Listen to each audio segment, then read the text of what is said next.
but the most serious thing I've done is I've groomed a minor. I am not a groomer. I became friends with a 14-year-old after I made a mental note to myself to not become friends with minors again. But smart people define child grooming as the act of deliberately establishing a relationship with a child to prepare them for abuse. As an action in and of itself, grooming does not have criminal penalties, but facilitation of a criminal sexual act is considered a crime.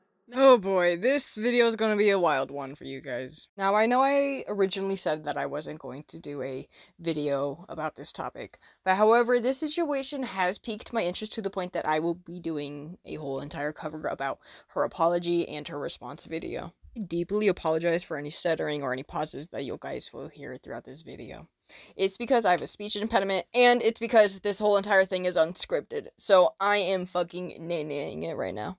It honestly feels like everyone has their own definition of what grooming is, which is so fucking dangerous. But smart people define child grooming as the act of deliberately establishing a relationship with a child to prepare them for abuse. Regardless of how grooming is defined, you still groomed that minor by building a friendship with them, then proceeding to talk about sexual topics, which was disgusting. And then you tried saying that it wasn't sex topics at all. As an action in and of itself, grooming does not have criminal penalties, but facilitation of a criminal sexual act is considered a crime. Many of you likely saw my video where I stated I groomed a minor, and I saw quite a few people point out that it's very strange. The main reason I saw was, people don't usually confess to things like this, they try to fight back against these things. But none of you questioned if what I was saying actually made sense. I was coaxed and guilted into a false confession by someone I loved and took care of. Someone I worked my ass off to provide a moderately comfortable lifestyle, not only for them, but for the 2 cats they begged me to adopt.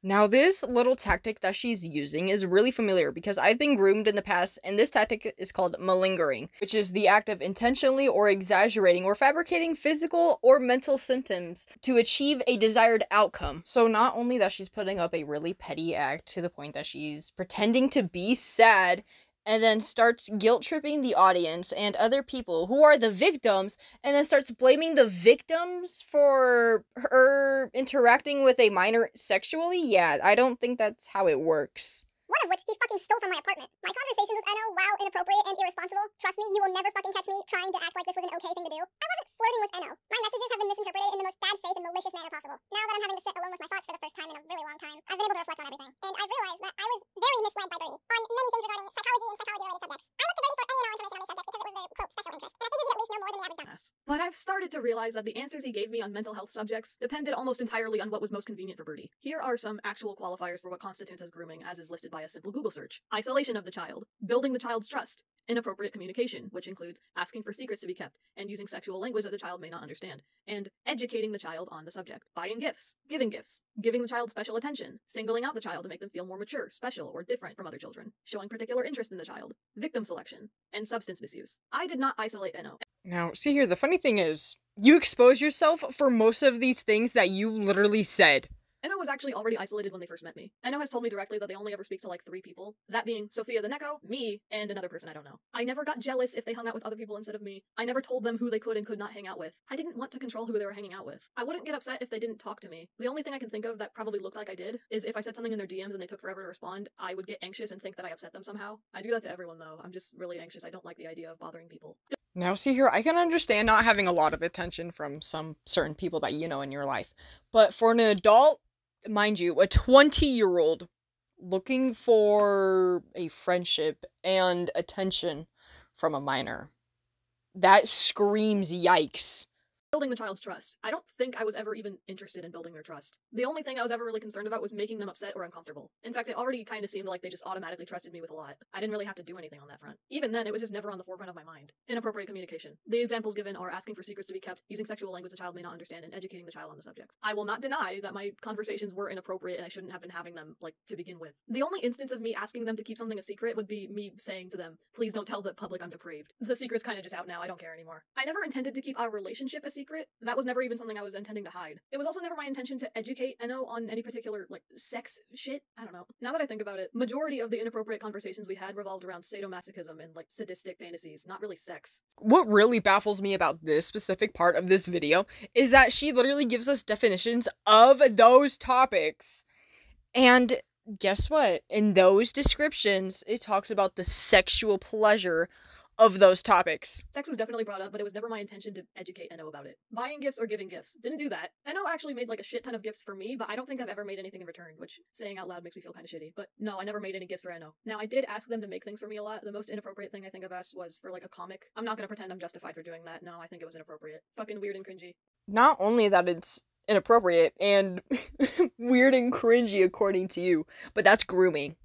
That's manipulating that minor to the point that you are building trust with them to create a comic. But everything else I can think of was mostly just ship art. Giving the child special attention. Examples given are singling out the child to make them feel more mature, special, or different from other children. The fact that I was talking to Enno at all could be seen as me giving them special attention. But not once did I ever tell them that I thought they were more mature, special, or different. The only example I can think of is toward the beginning of our conversations when I told them they were funny. But I wasn't trying to make them feel like they were different from other kids. Showing particular interest in the child. I wasn't particularly interested in Enno. In fact, I had 2 other friends who I was talking to like this, and they knew that. Cough, Kenny, cough, brother, bitch ass. Victim selection. I did not select them. In fact, they talked to me first.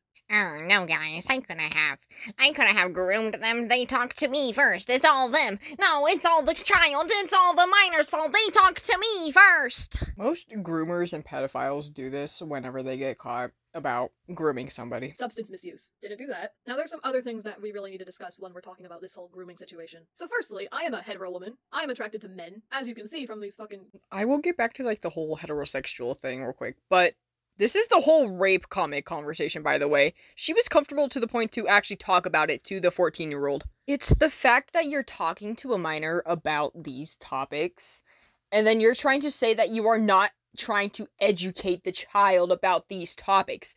You are involving the child into these topics and luring them into these deprived acts. Also, the whole, oh, I'm heterosexual, I'm attracted to men, doesn't mean shit, by the way.